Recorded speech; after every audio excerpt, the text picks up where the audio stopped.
Hey everybody, welcome to the Soulful Eclectic. I am your host, Diana Collins, and I am welcoming you back. If this is the first time you're visiting, thank you so much for spending your time with me. I greatly appreciate you and the time that you're taking out to listen. And if this is this return visit, welcome back, welcome back, welcome back. Thank you. Thank you so much for taking the time out to spend with me. I truly appreciate each and every one of you. Um, Thank you so much for the outpouring of feedback that I've been getting. I really appreciate all the comments and the cheers and things like that. So just keep it coming, keep it coming. I appreciate you all. So today's episode is actually another part of me having a conversation with my sister, my friend Tiffany Latimore, and on this one, we're going to talk a little bit more about relationship and her struggles that she has been going through, and also maybe a little bit about the grieving process as well. And I don't want to give too much away about Tiffany and her story, but it's definitely one that I want to share with the community because there's some poignant points in our conversation where, there are some pearls of wisdom, some pearls of wisdom for all of us who have are or have loved, lost, and grieved, and now are trying to put our lives back together and continue on our road to self and discovery. So, with that, we get into the conversation with Tiffany Latimore.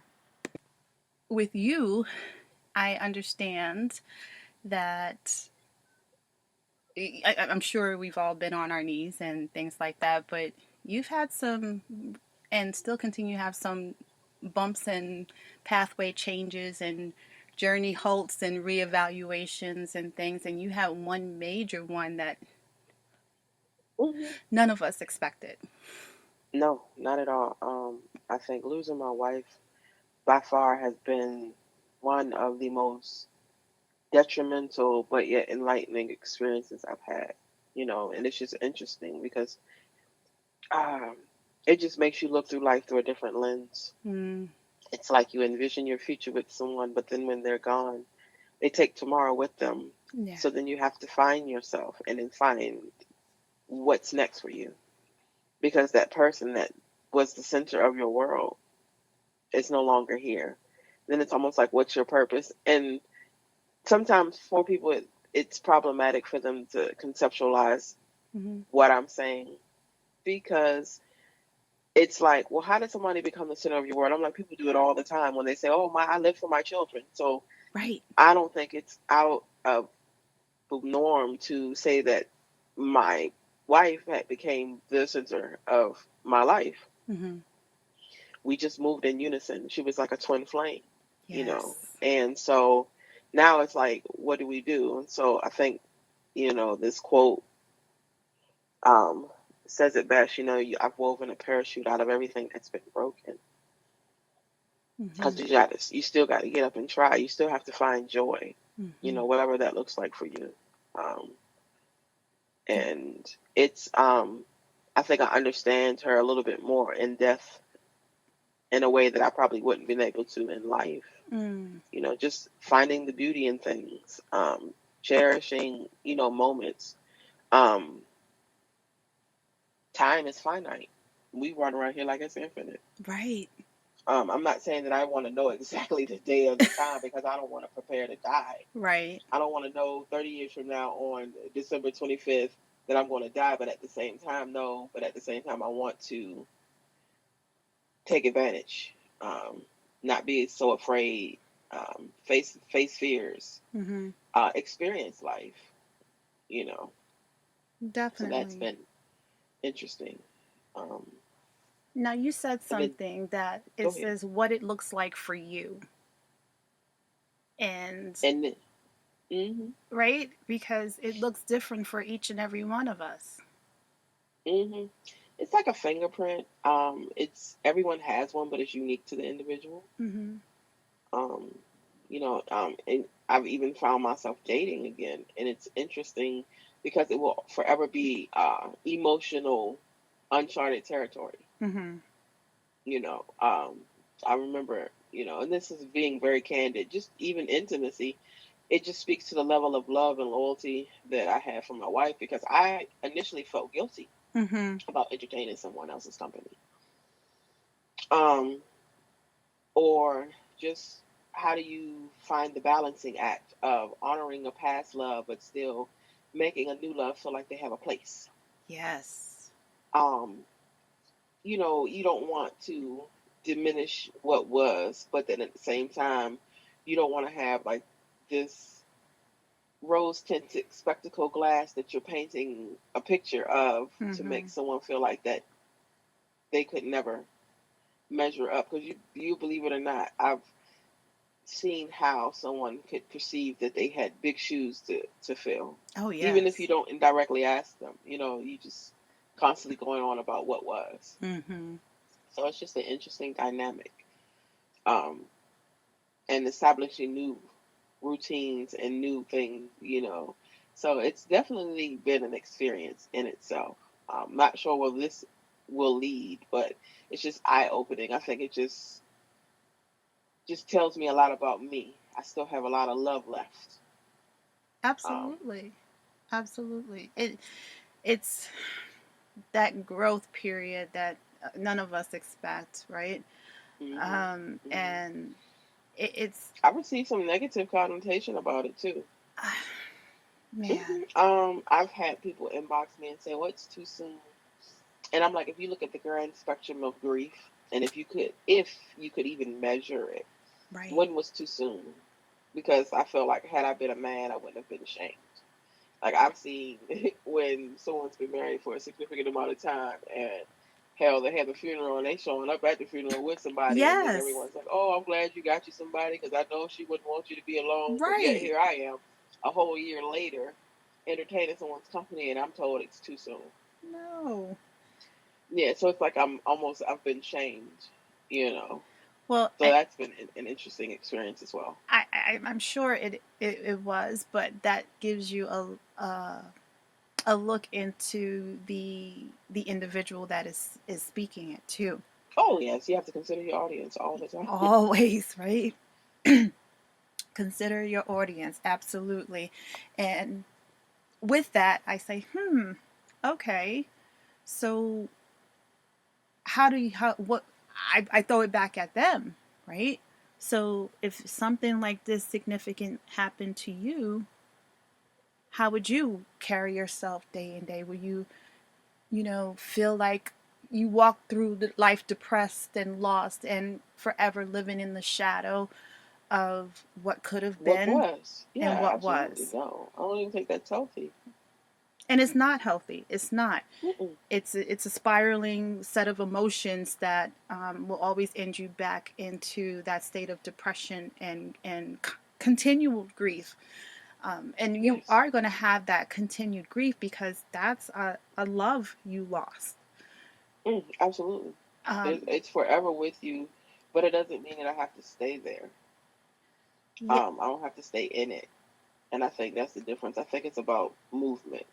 I think it's about you know, uh, developing healthy coping mechanisms so that there isn't uh, you're not stagnant. yes, healthy You know. coping mechanisms. Hmm. So, and that looks different for everyone, and it's no right way or wrong way to grieve, but I just think it's all about movement. And when you stop moving, that's when you get the deeper depressions. Yes. When you don't want to get out of bed, when you don't want to shower, when you don't want to eat, Yeah. when you don't have a purpose, and then you withdraw. Mm. That's when it gets severe. I mean, I can even say candidly that when losing my wife first happened to me, just the series of events and how traumatic it was, just to see someone in front of you, going through the level of trauma that was experienced and watching it and literally holding their hand and they took their last breath. And then to be told that it's medical malpractice. I mean, I wanted to kill myself. Right.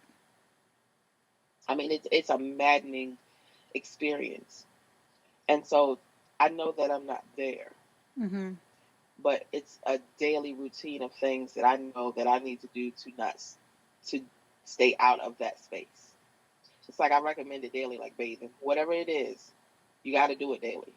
It's Yes. an effort that you have to put forward just to constantly keep yourself balanced, Mm-hmm.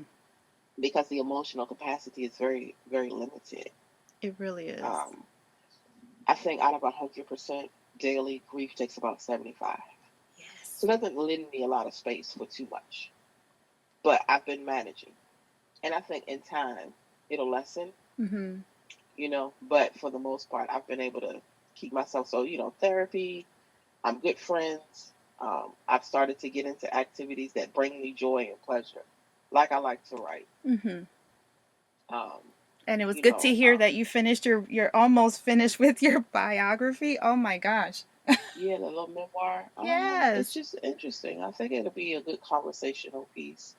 Um, it's going to be titled "All Little Girls Don't Wear Pink." Oh, I like it. I Just a like it. conversation piece to be had about just being masculine presenting, and how that has affected me and impacted me, being a woman and then being of color, and then those three dynamics and how they intersect. Right. So all of those things, because you're navigating a new normal when you experience that level of loss. Right. Things are not what they used to be. You are not who you used to be. You have changed. It changes you. So it's like rediscovering yourself. Mm-hmm. So in this rediscovery, what did you learn about you as you continue to discover? Because again, this is a continued journey, and you're actually at the beginning of it. And I don't care what anyone say, you're at the beginning. Oh, at the beginning, in the grand scheme of it, I mean, a Yes. year and 6 months has been like a day in the spectrum of Exactly. grief. Absolutely. A day, hours. I mean, Absolutely. I've learned that I need to definitely find joy within me. I think there was this assumption that it was a destination. mm-hmm. I think we would have all purchased a ticket by now. Right. It's not a destination, it's internal, and it's no one else's responsibility to make me happy. No. Thank you for I saying think that. we often feel like that it's someone else's. Someone should be an addition, Yes. but it's no one's responsibility to make me happy. No. And in grief, I've learned that point, because I'm like, when I'm feeling down, Mm-hmm. I have to learn how to manage my emotions, Mm-hmm. because no matter who I'm around, if I allow myself, I can still feel lonely. I can still feel all of these things, but it's nobody's responsibility to, make me feel Right. And happy. right, and that's important because even in the absence of grief, we're always looking for someone to make us happy Externally, yeah, externally, yeah, and it's like no, we have to make ourselves happy. That person is there to compliment us. absolutely. In It's addition, in addition. Right. hmm So I think that that's a perfect statement to make. Even like I said, in the absence of grief, that's just it. I'm responsible for my own happiness. You're responsible for your own happiness, your own joy. So leaving that, having putting that in the responsibility of somebody else is not fair to that other person. no, it's an unrealistic expectation, Mm-hmm. because people will disappoint you, Mm-hmm. no matter how genuine their intentions is, and no better their placement in your life. So that's unrealistic to have that. So just learning more about me. I'm being transparent about my emotions. I'm dealing with trauma.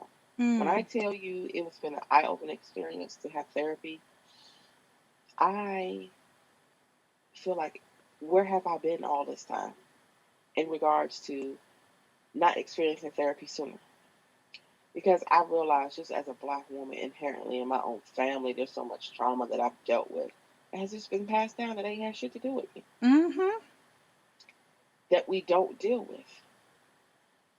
And so I'm like, wow, it's just interesting to, you know, address those things. Because I'm like, I'm tired of walking around here carrying burdens for things that I had nothing to do with. Right. And that's all of us. That is all of us, and it, I want to say that it really, it's not, it doesn't start with us. We've all had a bucket of things that we are carrying from generation to generation, but for us as a black community, gosh, ours is so much heavier, and we just bludgeon our children and grandchildren and with these burdens. Absolutely. So how? Sweeping things up under the rug is not Yes. dealing with it. You got to deal with your shit. And I feel like it manifests itself in ugly ways. Mm-hmm. Childhood traumas have an expiration date. Bottom line. And I feel like when you don't deal with things, you it just I mean whatever it is. And I'm not saying that because you may have been a victim of molestation or a victim of rape that the grief of that and the trauma of that should end. It's more like, are you dealing with it? Are you addressing it? Because Right. and sometimes when you see outwardly someone that's been sexually assaulted as a child, it manifests itself two ways: either that person's very promiscuous or they're going to be a recluse. Right. And that's what I mean about they have an expiration date because we're not dealing with things. We're too busy sweeping stuff up under the rug because there's victim shaming. Yes. Yes. And we're so keen on not facing it and actually having that person deal with the abuser, especially when it comes to um, molestation and things like that within the family. How many? Absolutely. Or like I think about the absence of my father. I did not realize how much even now it still impacts me. My mother never spoke anything negative about him, but Michael was an artist, and when I say artist, he was like the black version of Bob Ross in Minnesota. Wow. And so, of course, I naturally picked up his talents, Mm-hmm. but because of his absence, I would not nurture them. And Mm. then as a child, I didn't realize that, hey, that could have been the passion that I had been seeking. Mm-hmm. But I felt like anything that was a reflection of him, I didn't want to be anything like. So I indirectly cut my own nose off to spite my face, Mm. not knowing. But I was a kid. How do you Right. process all of that? And then we aren't lent the opportunity or space to even talk about it. Hey, it was probably for the best that you weren't around them. But that's still not letting me get out what I feel about his absence. Exactly. Exactly. So, sometimes there are things that happen in your life that you have to forgive without the benefit of an apology for your own Mm. emotional survival. So, where that's concerned, we're still working on that. Yeah. We're still working on that. You know what? That's a forever work in progress. Let's just put that out there. Okay? Because you're going to have peaks and valleys with that. Some days you're going to say, Mm-hmm. yeah, I can forgive. And then there's going to be a moment like, yeah, I can't. I can't let that go just yet. Mm-hmm. And Mm-hmm. there's nothing wrong with that. That's you processing and evaluating and your emotions and taking accountability of how you feel.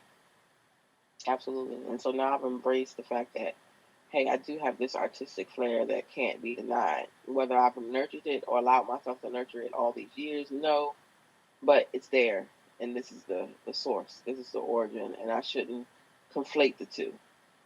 Right. Right. And I think that's what I had to learn. Yeah. And Mm-hmm. learning this, right? And going through life, going through grief, going through this piece, are you finding that you are taking in more of you, your authenticity, and bringing more of your authentic self Absolutely. out? Because it was something that I was fighting. It's in me. I mean, I guess the best way to describe it is like I'll be a Renaissance woman, Mm-hmm. lover of the arts, poetry, theater, music. These are all things that were incorporated. These are a representation of, my father, you Mm-hmm. know. And so to deny myself those things isn't me being authentic to myself because I can't help it. There isn't a place that I haven't lived that I can't paint. Something freehand. Make my own art. Oh my Or, gosh. you know, writing poetry, just anything. That's part of me. So I just had to accept That, that those are some things that are a reflection of him that I yeah, inherited, but it's okay. That doesn't mean I'm gonna be a jerk like him. right. You Right. know what I'm saying? That doesn't mean that I'm gonna be who he was. But of Exactly. course, when you're hurt and you know that they're not around, it's just like you don't want to be anything like them, Mm-hmm. good or bad. And And that's the part that I had to work through. So, but yeah, it's in me. Oh, it's in me. Oh, music, man, it's like air for me. oh wow. And that's the Hmm. beautiful and what it is, I my dad says this all the time. He's a crackpot. He says, he would just look at me and he'll say, "I gave you all the best of me. Look at you." I'm like, dude, what's wrong Wow. with you? He's like everything. He says, I really did everything that is good about me. He said is poured into you, and he said you just elevated it all. And I was like, okay, I was in tears by that point. It's like, okay, Dad, just please stop. Wow. Just please stop. So when you said that, that's what came to mind because even in the worst of situations, and my dad wasn't always there. He had his own issues too. Um, but him saying that was like, wow, that is a great way to look at all of that because he acknowledged I wasn't the greatest person, father. Your mother knew that, but she never hated me. She just kind of let me do my thing and left me alone. He said, but you got all the best pieces of me. And he said, you left me with the junk where I can just be a jerk, Mm. right? Right. You don't have those pieces. So when you said that out, that's what it brought to mind. Like you don't have those dirty little pieces of your Hmm. dad, but what he Absolutely. gave you was all of that magical being and created Hmm. creativity. That's what he Absolutely. gave you. So yeah, you got the best parts of your dad. Hmm. You left him with all the jerky parts, Absolutely. and you're taking the best parts, and now that you've come to that realization, now is your time to elevate those parts and Absolutely. make So, those like, parts soar. Yeah. COVID has definitely, you know, taught me to tap into those things that brought me pleasure as a child. Because there used to be a point in time, there wasn't Facebook when I was coming up. I mean, I'm a millennial and everything, but it was interesting because there was no YouTube. We sat around with each other and played music. So I used to be able to play the guitar and the piano by ear. Wouldn't be able to read a lick of music. Wow. And so it's like now, hey, why not take the opportunity to dust off some of these instruments and get back to those spaces? You know. Yes. Hmm. Oh man, I'm so jealous. I wanted to pick up an instrument and learn how to play something. I can't play a lick of anything. Really? Oh Well, man. I tell you what. What is it? What is an instrument if you could right now have it in your possession? A acoustic guitar. Go to a pawn shop, get an acoustic guitar, and get on YouTube. You don't Okay. have to know how to read music. They will literally tell you where to put your fingers. But with anything, it's about practice, right? So at Right. first you're going to be rusty, just like when you started driving. Did you know exactly? Could you just stay in the lines when you first started driving? Hell Now we no. can put on makeup, drive with our knees, eat a whole burger. Get what I'm saying? Mm-hmm. But because look how long you've been driving, you Right. don't look at it as practice. So this is the thing: go to a pawn shop, get you one of them used instruments, and just start. How do I even tune it? What does it sound like? They got apps that you can tune Yeah. from your phone. And it's funny you say that because I actually watched Danny do it. He bought a bass guitar, electric bass, two of them. Good Lord in heaven. Yeah, And I can't he wait to get my hands on one of those. Oh man, and they're beautiful. He Hmm. bought what's that? This a Is it six PlayStation string or game, 12 string? Rockstar. Hmm. 6 strings or 12 strings? So He got a six or string. four? He got a Okay, 4 and a 6. okay. So he bought Rockstar, I think is the game for PlayStation. Hmm. And so he's been teaching himself how to play using Rockstar. I tried and it doesn't work for me. So I just it's like Well, okay, the I'm the done. game is a little different. They literally have more layman tutorials on it. You can put bass guitars for beginner, and you'll literally have somebody say, "Put your finger here." Put your finger here. Now stroke. And this is the note of C, and this is what it sounds like. Yeah, that's what I need. So I am there actually was a guitar that I saw at a music pawn shop. It was a Yeah, go for it. Luna. Hmm. It was a purple Luna, and I was like, I want that guitar. So he kept saying, "You're not going to play it. What are you going? You don't have time to play it," because I really didn't, and still don't, because my schedule is so busy. Absolutely. So he's like, you don't want it like my art, my painting. I love to paint, you know. So when you said you paint, you know, you got this skill, I was like, damn the bad luck, right? Hey, make you a little dojo where you just got your own little space and you have all of those things in there when you do want to go in there. Your uh, sanctuary, why not? So these are yes. all things that I'm, saying that I'm encouraging. Everyone has something that they're good at or that they could potentially be good at, or that brings them pleasure. And I think that's what it's about. Mm-hmm. Finding joy. It's internal. Absolutely, absolutely.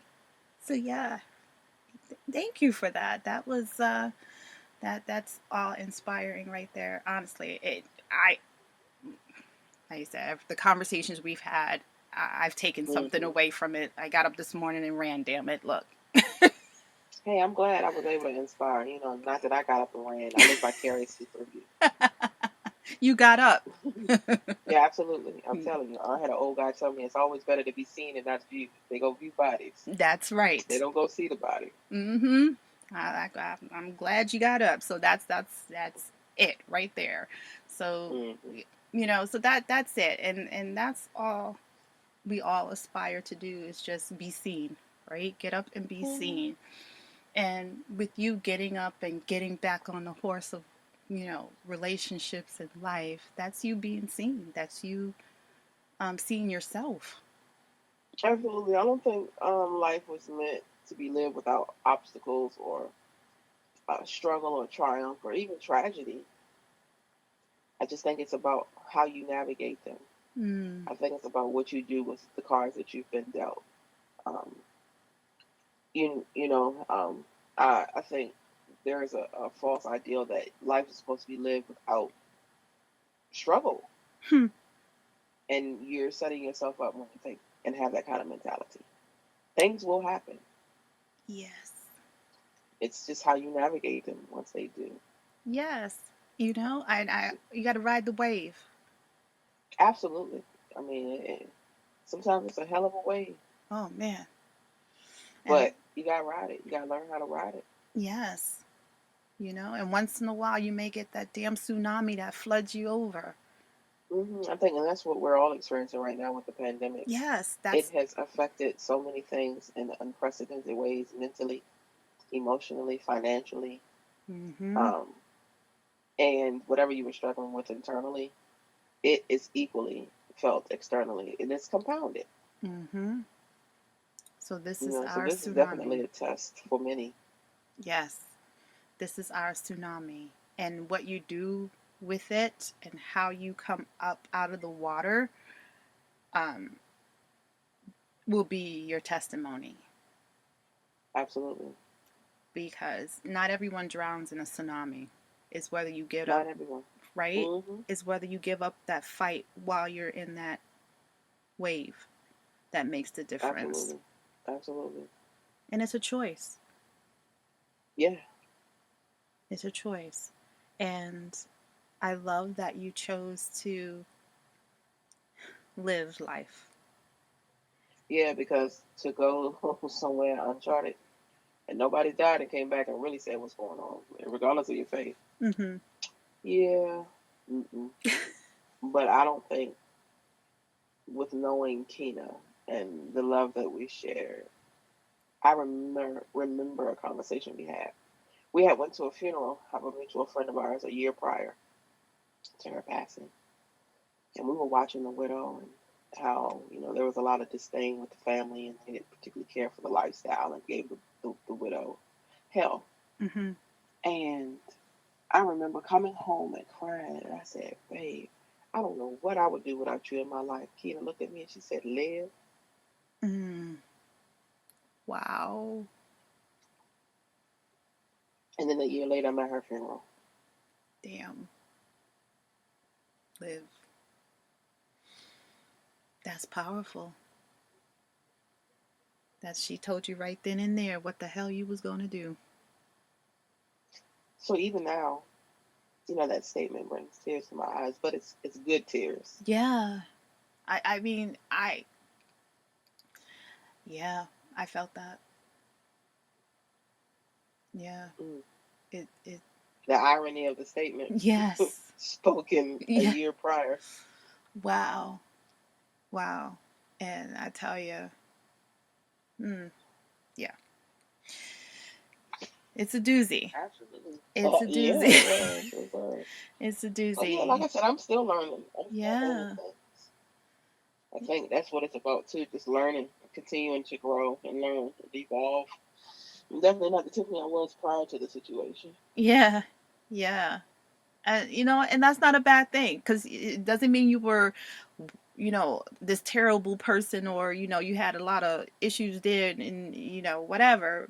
It just means that you're improving as you move on. As we all should be evolving. We all should be changing on some level because if you stay the And same, growing, absolutely. I'm sorry, I don't want to be stagnant. Mm-mm. Mm-mm. I don't want to be content Mm-mm. because Nope. that's And when I you. think about like my growth is in general. Like, somebody always says, well, if you had any age, what age would you go back to? I'm 20s was hell. Uh-uh. No, sir. Teenage years was okay. But them 20s, no. No, no.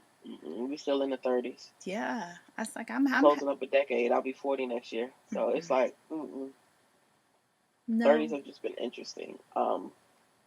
Even with the grief of her, I would do the 30s again so far. Mm-hmm. But them 20s, no. Yeah. Just a lot of uncertainty, unsure of myself. I wasn't comfortable in my skin. Yes. Um, it was like no, because when you living and you're not confident in yourself, mm-mm. This world is so cruel and it would eat you alive. Oh, This is the place to be hypersensitive. yes. And I think about that, that question, where would I be? Mm, I'll keep, you know what, funny enough, 40s was my year. Funny. Honestly, 40, Mm, I would definitely stay at that age. Be, because that is that epiphany, that growth, that's that aha moment in my life.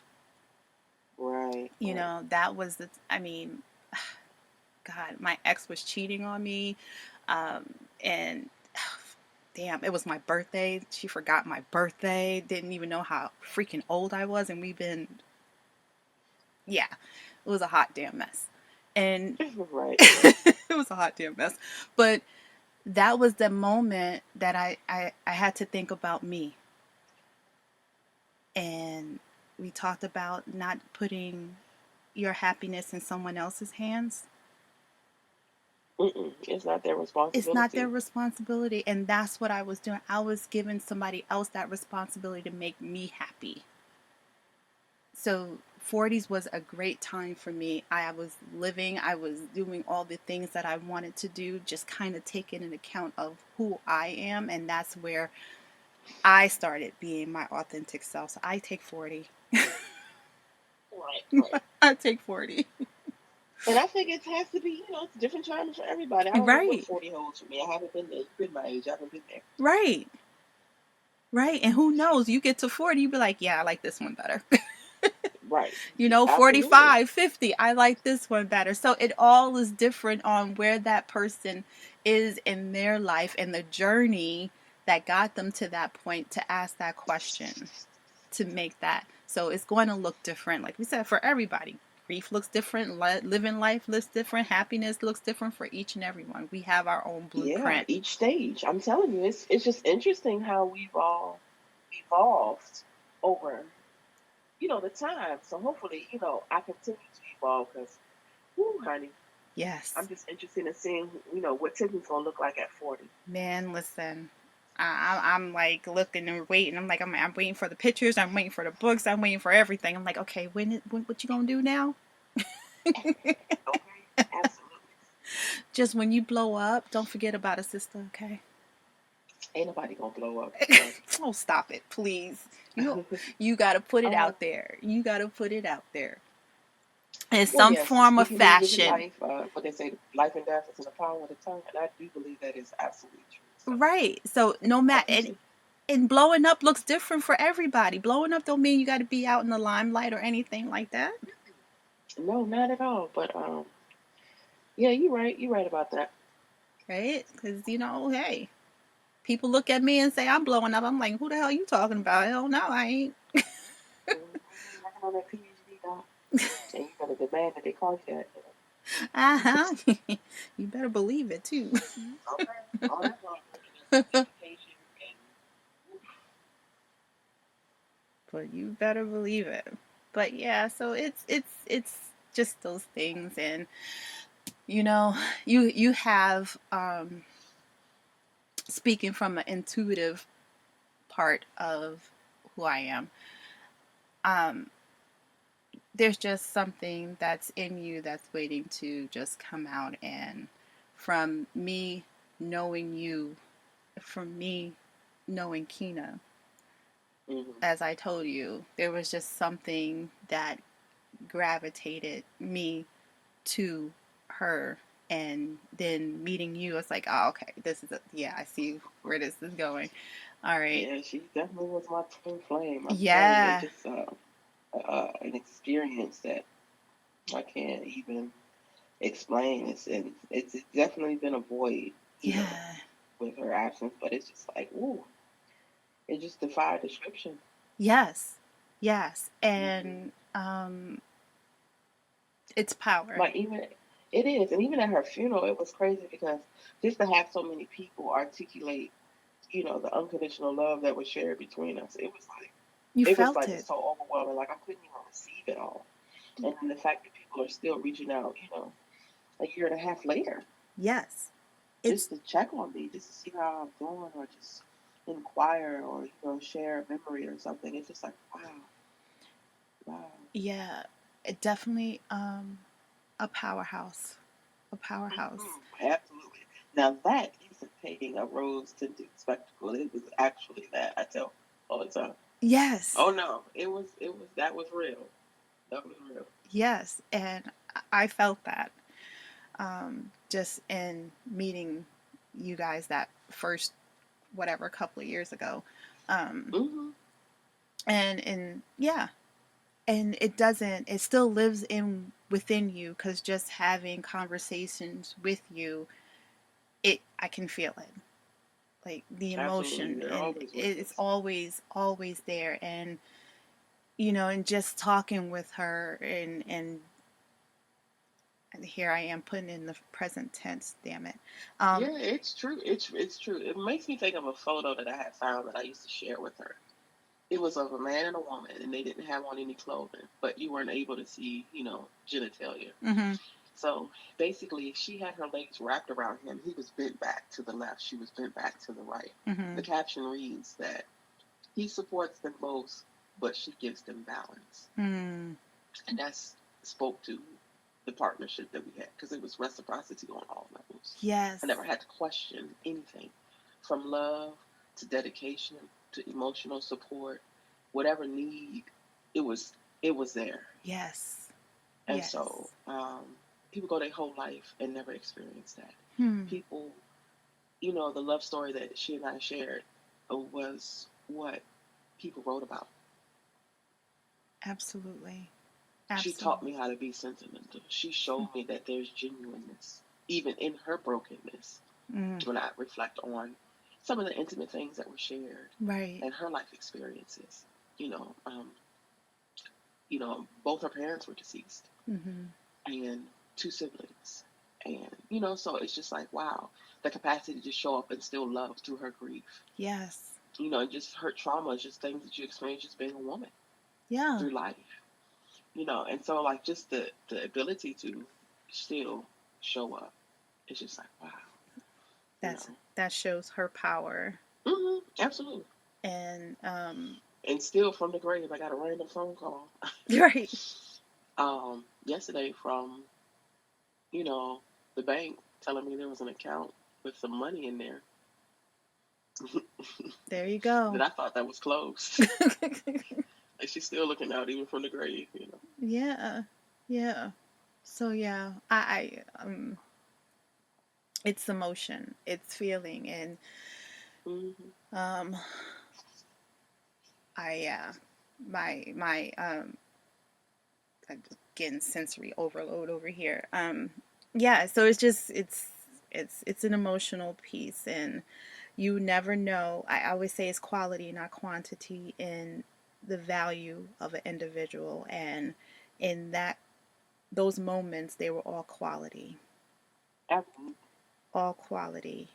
Be Absolutely. be. So in her death, I know that I try to lend myself to others that have experienced that level of loss. So Mm-hmm. be it a child or a parent or a spouse, I'm always extending myself, because it's therapy for me to Right. help you deal with that first bite of grief. Yes. Because it's otherworldly. It's another kind of pain that can't even be explained. Sometimes it's difficult to articulate, even put into words. Mm. And so I want to be there to help those that go through that, initially. Because I'm like, some folks don't have a support system like I have. Some people don't have a sounding board. Mm-hmm. And it's real easy for something like that, the magnitude of it, to take you over the edge. Absolutely. And just how we look at mental health. Yes. There's a negative connotation about it. Yes. Mm-mm. And I was like, I want to be supportive to people as best I can. I even thought about being a life coach, if not a therapist. yeah, why not? Why not? We got, I want to say, crackpots out there just pretending to be life coaches, and You right about that, honey. We won't say no names because they no, done got pretty famous. right? Yeah. And Okay. so, yeah, why the hell not? And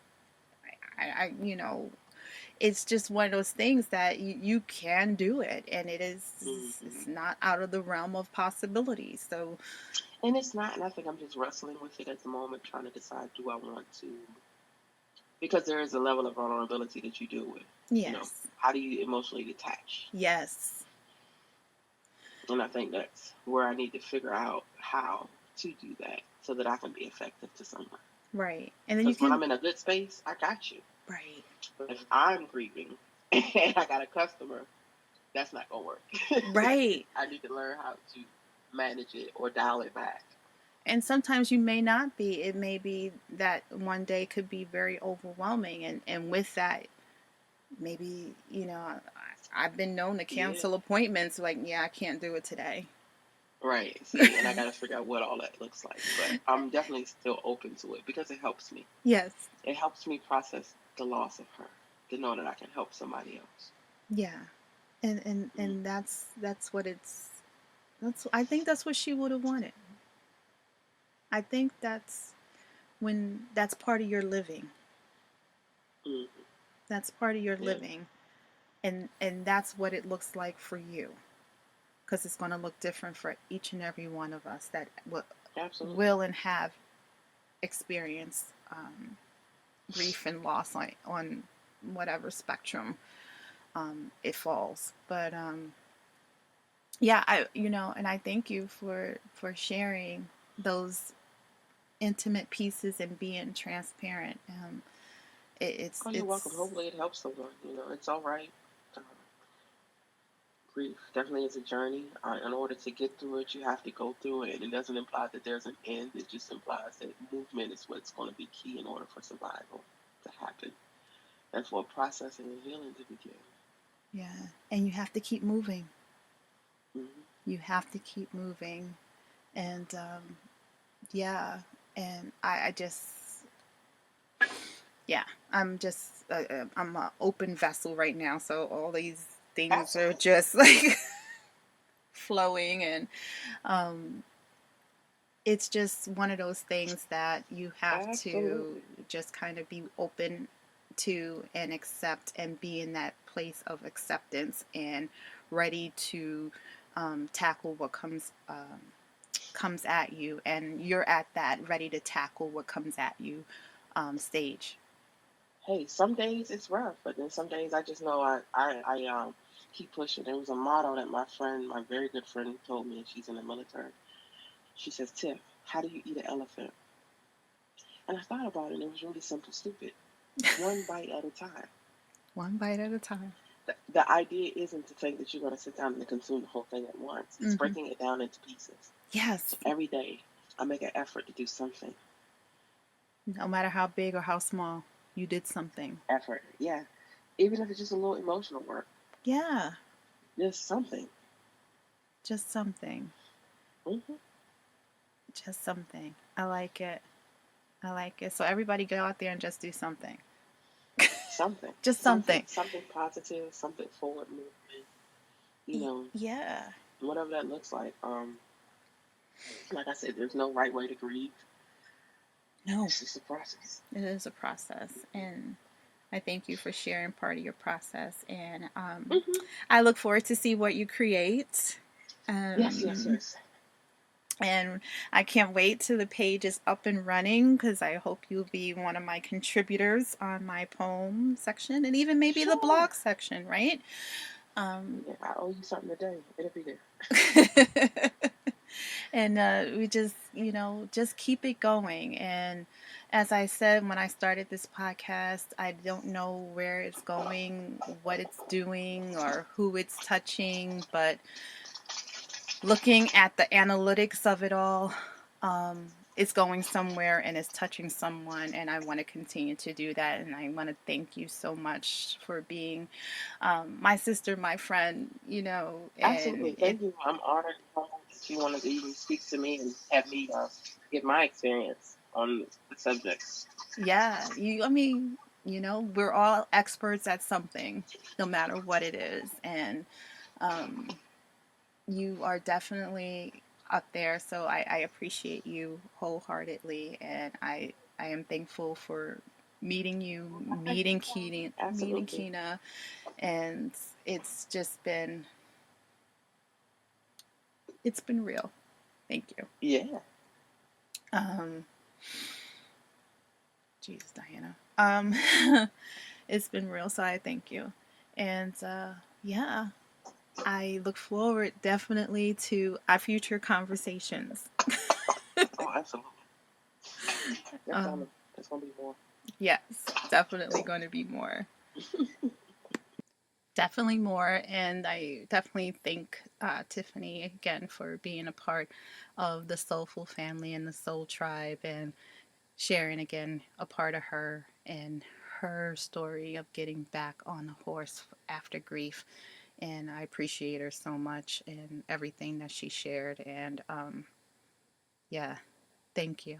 And for those of you who may be experiencing grief, please feel free to reach out. I have many contacts of information that I'll be more than willing to share with you. And if you need anything, just send us an email, dc at the Soulful Eclectic. You can find me on Facebook, DC Soulful Eclectic, and you can find me on Instagram, the Soulful Eclectic. And I look forward to hearing from you. Wish you all healing, love, light, and please check on each other, check in with yourself, and just be at peace. Namaste.